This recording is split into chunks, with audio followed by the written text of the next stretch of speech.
Business करता? माझा disposable item बनवण्याचा व्यवसाय आहे.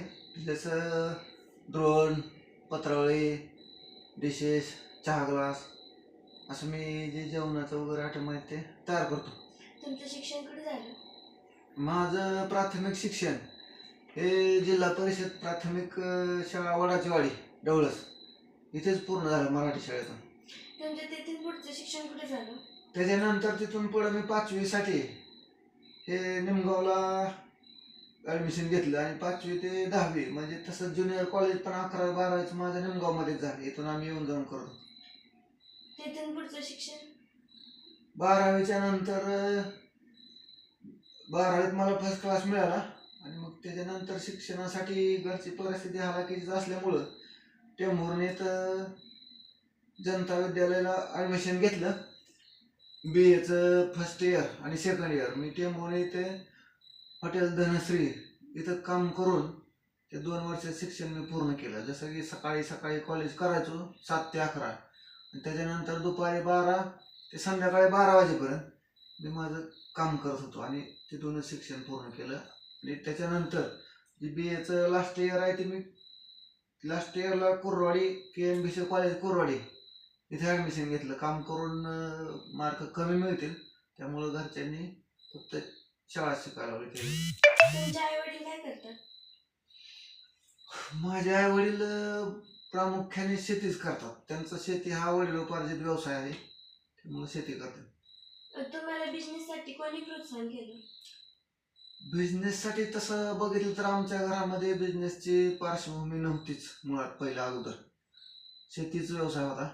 परंतु BA कंप्लीट झाल्यानंतर आणि पुढील शिक्षणासाठी घरची परिस्थिती एवढी चांगली नसल्यामुळं मी जॉबच्या शोधात पुण्याला गेलो. पुण्यात वोडाफोन कस्टमर केअरला मला जॉब मिळाला. परंतु पेमेंट म्हणाल तर अगदी कमी म्हणजे 4-4.5 हजार रुपये मिळत होतं. मग त्याच्यातच आमचं राहणं खाणं हे सगळं भागवून घरी काही पैसे येत नव्हते. त्यामुळं घरचे म्हणाले एकतर चांगल्या पगाराचं तर बिझनेस आपलं नोकरी मिळत असेल तरच नोकरी कर, नाहीतर मग गावाकडे शेती करण्यासाठी ये. मग आता पगार चांगला मिळण्यासाठी आम्ही इतरत्र मग मी दुसरं काहीतरी शोधत राहिलो. माझ्याकडे 8 तास जॉब करून बाकीचा वेळ शिल्लक होता. मग ह्याच्यात काय करायचं की जेणेकरून आपला तिथला तरी खर्चही तिथल्या तिथं भागला पाहिजे. मग ह्याच्यासाठी मी एक बाकीचं मित्रांच्या रूमवर बघितलं तर ते ड्रोन तयार करण्याची मशीन एक छोटी मशीन होती पायाने अगदी मॅन्युअली. मग ती आणली. जॉब करून राहिलेल्या वेळेत संध्याकाळी मी ती करू लागलो. त्याच्यातून मला एक 2-3 हजार रुपये मिळू लागले आणि माझा खर्चही तिथल्या तिथं भागायला लागला. असं करता करता मी त्या बिझनेसमध्ये एक करत जास्त गेलो. नंतर भाऊ पण त्याच्यातच होता. नंतर आम्ही घरचे सगळेच गेलो आणि तिथंच व्यवसाय करू लागलो. मग तिथं करत असताना मग असं लक्षात आलं की ही जी व्यवसाय करतोय आपण इथं पुण्यात, मग त्याच्यातलं उत्पादन मी सॅम्पल घेऊन इकडे गावाकडे आलो किंवा त्यातलं काही तर आपल्या गावाकडे कुर्रवाडी टेंभुर्णी अकलूज ह्या भागात काही माल चालतो का बघितलं. असं इथल्या मार्केटचा सर्वे केला तर असं दिसून आलं की त्या मालाला आमच्या इथं पण मागणी येऊ लागली. मग असं करत करत तिथलं 40% नंतर 50% आणि कालांतरानं 60-70% तिथलं जे प्रोडक्शन आहे आमचं इथं विकलं जाऊ लागलं. परत आमच्या असं लक्षात आलं की सिटीत राहण्यापेक्षा भाडं भरण्यापेक्षा लाईट बिल तिथं जास्त होतं. मग खर्च कमी करा म्हणून आम्ही ती मशिनरी इथं आणण्याचं ठरवलं. मग आम्ही त्या कुर्रवाडीत वळवणे भाड्याने घेऊन तिथं व्यवसाय करू लागलो. तिथं करत करत मग बँकेचं लोन केलं. तिथं पण आमचं शॉर्ट सर्किटनं एक वेळ पूर्ण लॉस झाला. पूर्ण व्यवसाय हा आगीत बक्षस्थानी पडला होता. मग परत आम्ही एकदा झिरो झालो. त्याच्यानंतर मग काहीच आमच्याकडे शिल्लक राहिलं नाही. होतं ते सगळं गेलं.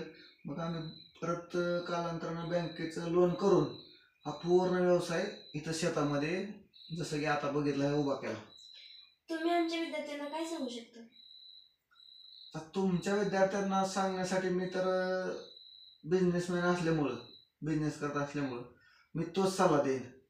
जसं की तुम्ही चांगल्या पद्धतीनं अभ्यास करा, हुशार होऊन बाहेर पडा शिकून आणि चांगला तुम्हाला ज्या क्षेत्रात आवड असेल त्या क्षेत्रामध्ये तुम्ही जा, बिझनेस एखादा व्यवसाय निवडा जिथं तुम्हाला तुमचं करिअर होऊ शकेल पुढं, तो बिझनेस निवडा आणि चांगल्या पद्धतीनं करून तुमचं त्यामध्ये करिअर करा. थँक्यू. खूप खूप धन्यवाद, आभार आहे.